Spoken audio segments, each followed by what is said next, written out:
What's going on, guys? It's me, PTP Tega. Welcome back to Fights and Frags. This is episode 3 of the Fights and Frags podcast, where we talk mostly MMA. If there's any gaming news that I'm particularly interested in, or I think that people, are hype about, then we'll talk about that. But just, it's a great week for MMA. Great month, really, in all for MMA. So, we're just going to cover that. Because right now the gaming scene is kind of bleh, in my opinion. But I will say that I think everybody knows this now, but if you don't, the UFC 303 presser is going to be in Dublin, Ireland. That's crazy. Think about Conor's fight, Conor versus Chandler. The presser's in Dublin. They're both going to be just completely wild. Think about, this is Conor's hometown, essentially. I don't know if it's hometown, but his home grounds. All the Conor's fans, you already know how the Irish show up to all the other fights, where the entire crowd, you can hear them doing the chants, and so now it's going to be in Dublin at the press conference. And you got Conor, who he hasn't really talked a lot of crap since the fight's been announced. Before he'd do the little Twitter jabs here or there. They had the Ultimate Fighter, which he kind of put a little bit of hands on Chandler, but it's an interesting. It's been an interesting last, I'd say, year, 2 years of them building this fight to be. What if it just went to a decision, though? But yeah, just to be this great fight. Now they're going to put the presser on in Dublin, which is insane. Most fighters, I don't think, would have been down for this idea. They would have been very upset because, some people don't want to do the traveling for the event. Not really the event, but the press itself, because it's going to interrupt their training. And guess what? Chandler said he's going to do it. He's going to step into the lion's den. He's getting in there to just face the lion that is Conor McGregor in the lion's den. That's incredible. And it's, maybe I don't know enough about Chandler, but he's kind of like a good guy, He's really wholesome. He's, this Christian mentality. He talked about how he was, I guess you call it dating. He had dated his current wife. They're married now and stuff. I guess through emails and stuff. I guess that's kind of respectful. Some fighters. Part of me hopes Conor brings all this up and we get the old Conor that just. That's what sells Conor's fights, and the fact that he, one of the few fighters who would talk it and then back it up in the end. He just kind of did that. Whereas other fighters, they could talk it, but really couldn't back it up too well. They weren't knocking people out and anything. Conor had that streak there where he was just, they called him Mystic Mac. He'd call the round, and obviously that Conor is probably gone. A lot of that Conor was a Conor McGregor who cut a lot of weight to get down to where he needed to be, which is common in the MMA, sphere. But just being realistic, that was the Conor that was. Now that we have this heavier Conor who's fighting guys who are essentially doing what he was doing, which is cutting to get to that weight, he's really putting himself at a great disadvantage, and to me personally, it's brave that any fighter that does that, any fighters who naturally go up in weight, incredibly brave and whatever you want to call it, to their talent. It just looks good on them. John Jones is one of them, currently, what I'm saying? And even in the past, there's some that I can't think of right now that are on the top of my brain that they go up in weight, BJ Penn, and are just natural savages that go in there and bang, And the fact that, like I said, you got Michael Chandler, I don't want to ride Conor too much, I guess you'd call it, but Michael Chandler also, same thing. Guy likes standing there and bang. He likes to put on a show. He doesn't seem to turn down fights. He's been waiting this Conor fight for quite a while. He's been sitting on the shelf, patiently waiting for this Conor fight since they first had announced it.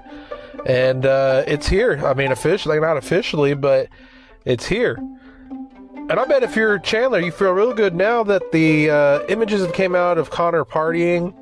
I guess it's like 10 weeks from his fight, and there are images of him out partying 10 weeks. And I know that he was saying, I'd seen somewhere he had, talked about how he's staying off the alcohol, all that. I mean, I guess you could party and not drink, I guess. I didn't see the photos myself. I seen like a still of it. I don't know if it's videos or whatever. But I see that they were leaked. They were coming out everywhere that, there was videos of him partying 10 weeks before the fight. There's a meme, and it was like Chandler 10 weeks before the fight. It's like showing him like in a sparring session, and it's like Conor training 10 weeks before a fight, and it's him like partying. I was listening to Ariel Helwani and them, and they made a joke about, Conor doing his cardio in the club, which is hilarious to think about. Could he still be playing mind games? It's going to definitely sell a fight a little more to different odds. Like for instance, I say this, I know it's like a different type of fighting organization, but Ryan Garcia essentially pretended to be crazy for fights leading up to his David Haney fight. He missed weight. I did a lot of things that just looked like he wasn't taking it serious, and then came in and blew him out of the water. And come to find out, it was because the odds were crazy and he bet on himself. At least this is all it's self-projected. I don't think that, I don't have any hard evidence aside from he said that this is what he did, But the fact that he did that and it made his odds. I guess the fighters can't really bet on themselves in the UFC, because a lot of them, I guess, aren't allowed to gamble. I don't really know. I just know that they're not allowed to gamble or make picks because, it could be considered setting up. Anyway, I digress from that to go back to, I think that Conor could be playing mind games with Chandler. Once again, I didn't see it. I'm not there. I have no clue. This could be an old photo. Maybe it's not. Maybe it's a current photo and it's just something. Maybe Conor's out, maybe not drinking. When I say not partying, when I say not drinking and saying Conor partying, not drinking, it's, look, man, maybe it's just me being the Conor fanboy. I'm like, please don't be sabotaging it, please.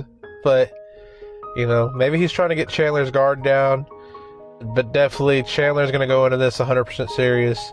I feel better knowing that Chandler's definitely going to be making a bag off this fight, just as Conor is, but everybody making great money. Chandler, who's a great guy, making great money.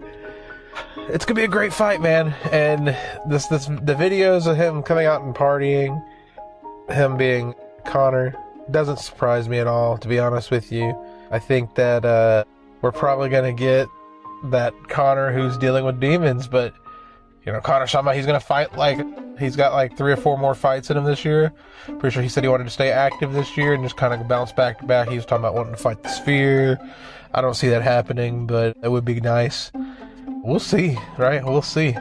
But what do you guys think? Who do you guys got? Conor McGregor, who's been partying, or Michael Chandler, who's probably been at home, studying his Bible and getting them workouts? I don't know. My money's probably still on the Mystic Mac, just because. Please, Conor, make it happen.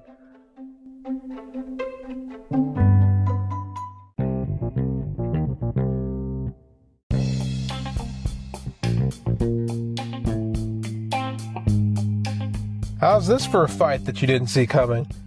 Recently, all but announced, the fight is Marlo Chito Vera versus Davidson Figueiredo. That's right, Figgy stepping up to fight Sean O'Malley's biggest hater, Marlo Chito Vera. Marlo's even the slight favorite in this fight so far. No one really asked for this fight to happen, but I'm kind of excited for it. It's 2 two somewhat, well, I'm going to say this. Deiveson Figueiredo, to me, is an exciting fighter. Marlon Chito Vera, he's okay, I guess. He seems, I'm not excited about Marlon Vera, but like their style matchup versus each other to me is very, very exciting. This division itself is already an incredibly stacked division of talent, man. Like, if you look through that whole roster of everybody that's there, it's just killers, stacked. And, like, that's what the UFC meant to happen. But that division in particular, man, it just... just a who's who of just killers, dude. Like, insane. And they're all, like, kind of championship material. It's just you got one guy who just kind of runs the whole thing, and every other guy, same thing. Like, they could... anybody's day. You know, they're just some savages. You know, it's any one of those guys could beat the other guy technically, because it's MMA, but I don't know. It's just a who's who. It's a real killer. Like I said, I don't know. Most of some divisions have like fighters who, you know, their top 10s are like, that guy's okay, but this has got a division of fighters who are insane. So you add Deiveson Figueiredo to that mix. Man, you know, this guy, he was flyweight, I believe, and he's been fighting in this division now. I think that they are both also tied for like 10th place in like a global position or whatever. So that also kind of decides who wins that 10th place, I suppose. When you look at the records of the fighters, like Figgy seems to finish or get finished quite at least his last few fights. I think he had one that dropped to a decision, but the other ones, you know, he had the title, 3 or 4 fights ago.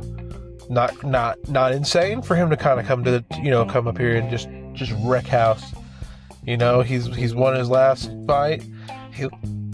It's not bad. It's not a bad fight. All right, it's not a bad fight. It's pretty good. It's an incredible story to an already stacked division. Like I said, this guy could come up and just be, I wouldn't say he's going to be the kryptonite, but he's an incredible competitor to add to the division of what I call the journeymen or the gatekeepers, or, you know, people really hate that term, but that's what I call them, the guys who, you know, they try to get to the title, but it seems like they always can't get there. And I mean that of a term of endearment, because those guys are killers, dude. Regardless, the title is just like to me as a fan, the title's like, congrats, you've made it to the top. How long can you hold this type of thing, you know? And it doesn't diminish how good you are, because to me your record would like really show how good you are, like versus who you fought. But, you know, you do have some guys who have just been killers like John Jones and stuff, who they made it to the top and they seem to have just held it until they couldn't hold it. And it's not by loss, but by like their body giving out, or just having to give it up, you know, going up in divisions. Some real killers, you know. Titles are cool, but titles aren't everything unless you're really just that man.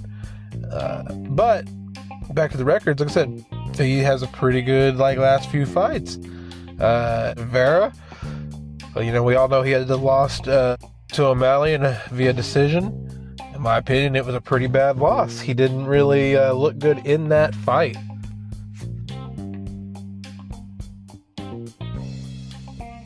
And then he ran into Pedro Munoz, decision. And then he lost to Corey Sandhagen, decision. Chito, split decision. Vera, you know, not really trashing the guy, dude. He's a good fighter. It's just not my style. But when you put these two fighters in the octagon together, it's going to be fireworks. They're going to put on a good show. Despite all me trying to tear down Chito Vera, he is not a bad fighter. This matchup's actually pretty good. I think they're looking at Abu Dhabi as the time where they want to fight it, set it. Man, like that's actually exciting. Like I said, can't wait for this fight. My money's still on Figgy because Figgy knows how to throw him. He likes to stand in there and bang, and he's kind of good everywhere. Not that Cheeto's bad. He's just, he's just boring, man. He's just boring. So, yeah, we're going to go with Figgy on this one. Who do you guys got? Marlo Cheeto Vera or Davidson Figueroa?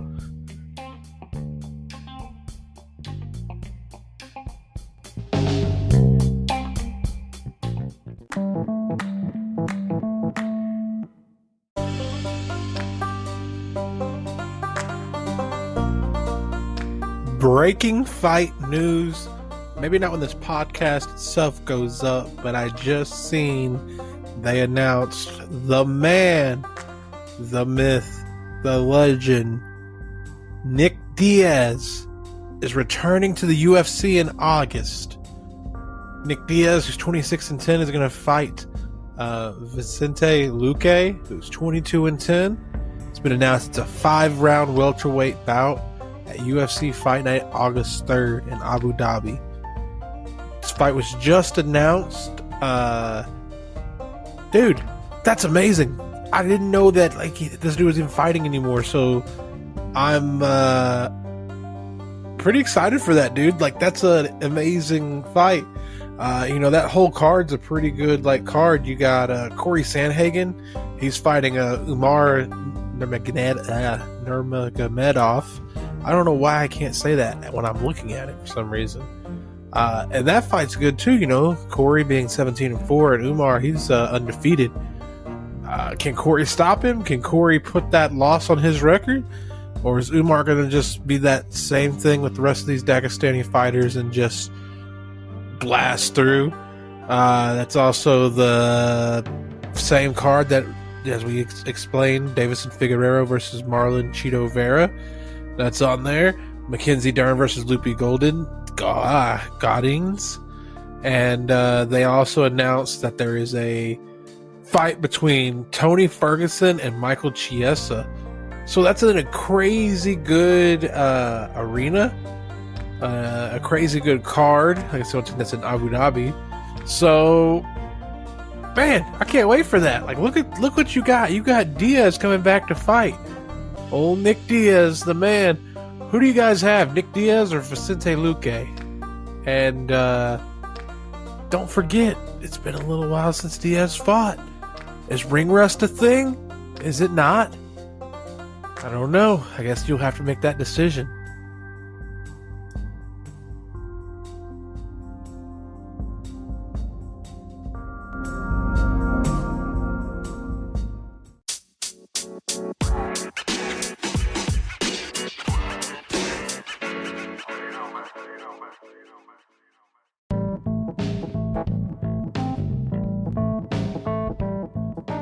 UFC 302 is going to be the first card that is using the new glove design.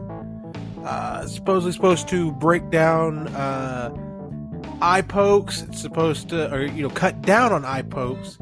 It's supposed to just be a better glove for the athletes so they don't break their hands as much. And it's just supposed to be an overall better glove. On top of, during championship fights, they will be wearing gold gloves. Well, how do you think the athletes feel about it? There hasn't been a lot of talk about it, but if you've watched the media day releases, you did see there was a couple of fighters who, I guess, were asked about the gloves. Islam said he didn't like them. Sean Strickland went as far as saying that the gloves suck, and that he felt like they were designed by guys who's never thrown a punch. Islam actually said that, he expects more cuts because of the gloves. I guess because they're smaller. Someone said because of the stitching. How do you think the fighters feel? Should the fighters have had a say-so? Did they have a say-so? When you seen the lead up to these gloves, you had talked about how, or that you had heard and seen how they had said they had went around to other fighters and gave them opportunities to put input, and that they were testing them at gyms and all of these things, and it's strange that now all of a sudden fighters don't like them. Fighters just like the gloves. Why is that?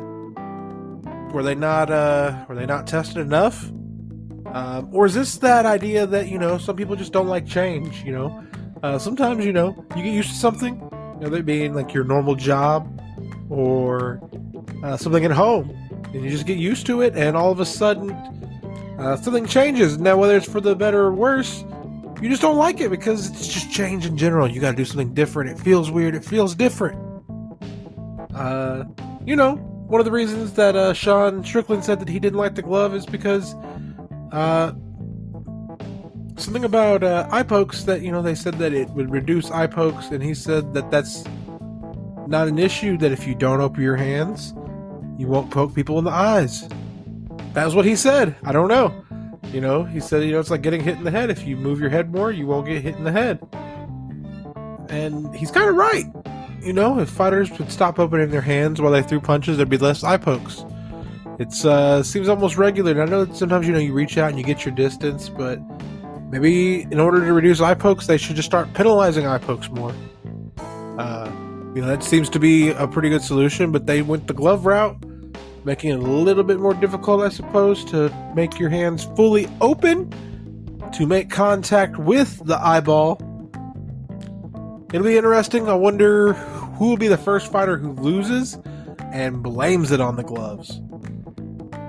Also, will these gloves allow Dustin Poirier to put that smackdown on Islam? I don't know. I'm excited to see. Checking out the media day, hoping that, maybe, just maybe, there's a little sign of who's maybe feeling a little bad, who's not having a good training session. But to me, it seems like everybody looks good. The gloves aren't really a worry to anybody. But could they be a problem? Will they be a problem? Who's going to blame them as the problem? Guess we'll have to stick around and see.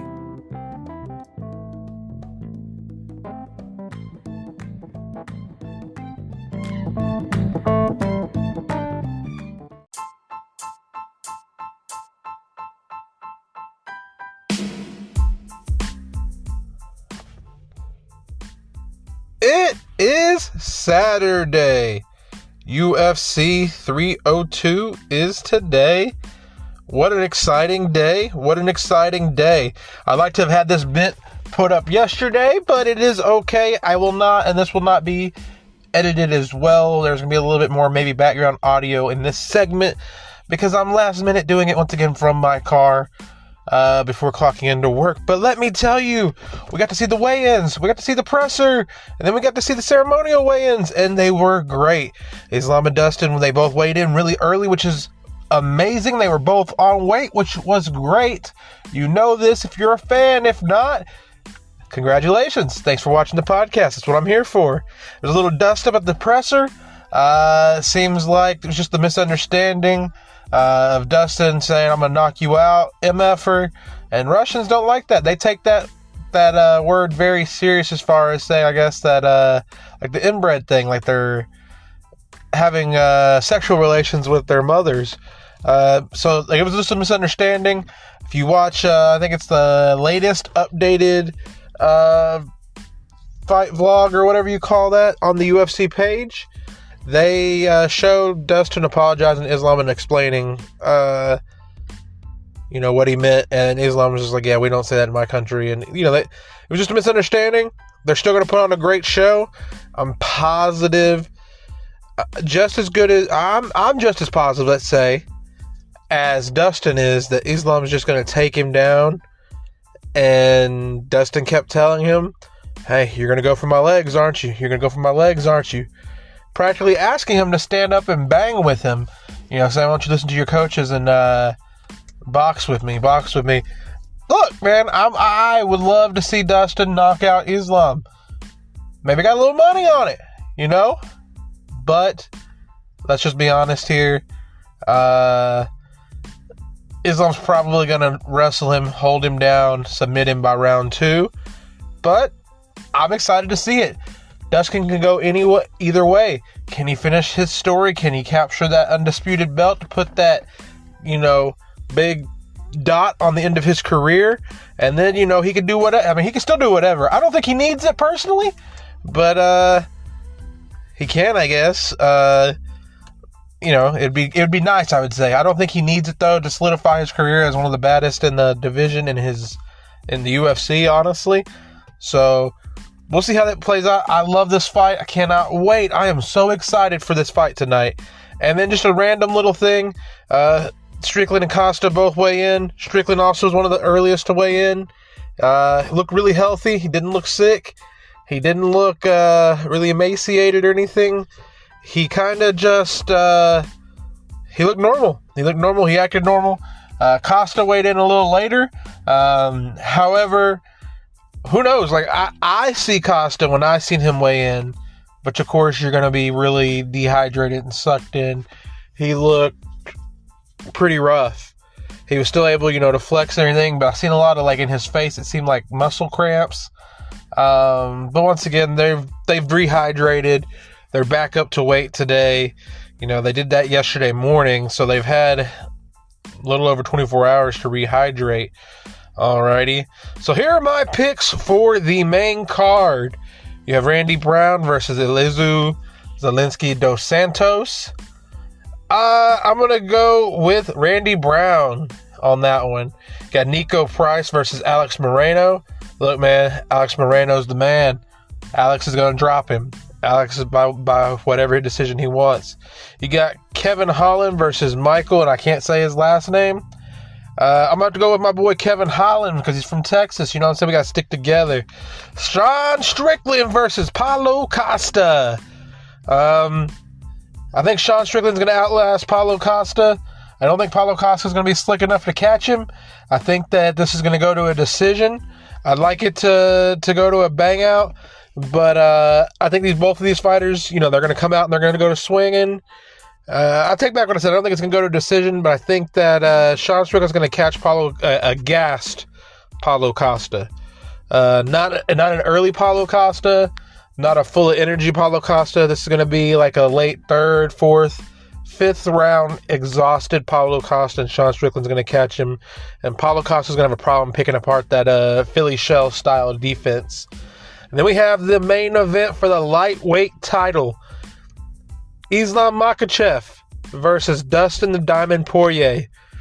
Currently the odds are minus 675 for Islam, plus 490 for Dustin. The lines are cooked. If you're an Islam fan, you cannot make it's going to be hard to make money off this, even if you parlay it. Dustin is the underdog. This would be an amazing victory for Dustin. But I got to go with what everything in me says is Islam's going to take him, lay on him and hold him down. I don't think Dustin's really going to spark him. I put the money on it that Dustin's going to spark him. It was plus 700 for a knockout. I have no clue what it was for a submission. No clue what it was for a decision. But I know for a knockout, when I made my bet, it was plus 700. You cannot pass up that opportunity because Dustin has the ability to do it. He's just got to catch him. However, I don't think Islam's going to give him that ability. I think he's going to shoot the takedown. And unless Dustin hits him with that Jorge Masvidal knee, it's just not going to happen. So I'm going to say go with Islam. Alrighty, guys. So that wraps up this week's Fights and Frags podcast. UFC 302 tonight. Hopefully you guys make some money on some bets, and hopefully it's going to be an amazing card. Everything goes great and no fighters pull out. Thank you guys for listening to the podcast. I'll catch you guys next week when we talk about the fights and what we saw go down. Later.